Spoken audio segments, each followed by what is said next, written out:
Los Angeles, the largest of the Southern California wildfires, accelerated its spread into Santa Barbara County on Saturday, burning through the outskirts of the wealthy enclave of Montecito, home to many Hollywood stars. The fire, which is now the third largest in modern California history, was being driven by strong winds that were forecast to continue through Saturday. Mandatory evacuation orders were issued for large swaths of the county, including Montecito and some parts of the city of Santa Barbara. Downtown Santa Barbara remained under voluntary evacuation, though officials urged residents to leave. Firefighters who had been trying to stop the progression of the blaze, known as the Thomas Fire, by removing brush, clearing land with bulldozers and dropping thousands of gallons of fire retardant from aircraft, were forced to retreat Saturday as the fire advanced. Hundreds of homes are in the fire's path. In addition to its pricey real estate, Santa Barbara County is home to a $1.5 billion agricultural industry that produces strawberries, fresh-cut flowers, and leafy greens. It's moving faster than what we can possibly do to contain the fire, said Joe Rosa, a spokesman for the California Department of Forestry and Fire Protection, or CAL FIRE. In Santa Barbara, helicopters hovered in gray and smoky skies, and ashes speckled the ground everywhere, said Bonnie Marcus, who lives in an apartment in the eastern part of the city. I have never been in a war zone, but that is what it felt like, Ms. Marcus said. Her phone kept buzzing with alerts about the fire, she said. Most of the residents of her apartment complex had evacuated. By late afternoon, she was on the road to a friend's house near San Diego with some personal pictures, work files, and clothes stashed in a bag. More than 8,000 firefighters have been deployed and hundreds had been ordered into a tactical retreat. We are not going to put them in harm's way to defend a building and have the chance of them not going home to their families at the end of this event, Mr. Rosa said. One firefighter, Corey Iverson, 32, died Thursday from burns and smoke inhalation, according to autopsy results announced Saturday. As of Saturday evening, the fire had burned through at least 267,500 acres and was 40% contained.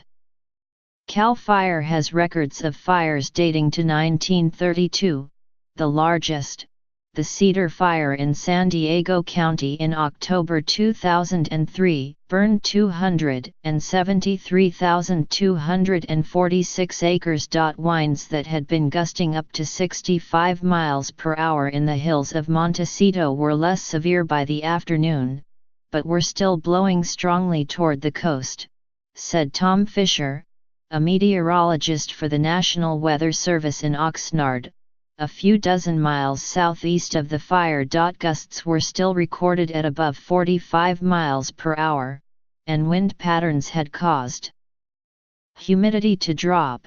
Mr. Fisher added, from a firefighter's point of view that's still not good, he said. Among the evacuees were Candace Daffino and Richard Brum, real estate investors who retired to Montecito in 2003 and since 2012 have been living in the Burnhamwood Golf Club, a gated community of about 140 ranch-style homes valued at $3 million and higher. Before even receiving an evacuation order, they gathered some clothes and their Bichon, Kobe, and hit the road on Friday. The air quality was beyond dreadful, and there was a lot of talk about the wind shifting, Ms. Daffino said. By Saturday, the whole golf community had been ordered to leave. Many residents, including the couple, found refuge at the Carlton Bacara, a resort in Goleta, north of Santa Barbara. From the terraces overlooking the Pacific Ocean, we keep looking at the winds and the skies, Ms. Daffino said. The couple were hopeful the golf club would escape harm's way thanks to its location in the flatlands of Montecito, which have been spared as the fire chews through the dry vegetation in the hills and canyons. The Thomas Fire, which broke out December 4 in Ventura County, destroyed multi-million-dollar homes and other structures as well as avocado and lemon orchards there before. Advancing north up the coast to neighboring Santa Barbara County. If the winds fueling the fire did not subside, experts said, it could turn into the worst in California's history. It continued to pose a threat to both counties late Saturday. Ned Doubleday, who owns a home in Toro Canyon with expansive views of downtown Santa Barbara and the Pacific Ocean, was taking refuge Saturday in a beachfront condominium with the family Dalmatian, Pepper, and their cat, Hazel. It was one of the few pockets of Montecito that was not subjected to mandatory evacuation. Mr. Doubleday's wife, Hillary, and daughters, Serena and Isabel, who just arrived home for winter break, left for San Francisco on Saturday, their car stuffed with their favorite paintings and items of sentimental value. As far as Mr. Doubleday knew, the blaze that barreled through the area had not reached their home, protected by a fire line a few hundred yards away. Mr. Doubleday, an investment advisor who has lived in the area for 21 years, described the Thomas Fire's 2-week-long advance through Southern California as something akin to a horror movie monster. It's slow but relentless. The heroine keeps falling and the monster keeps coming, said Mr. Doubleday, watching as the smoke-tinged bright red sun lit up the sky over Santa Barbara.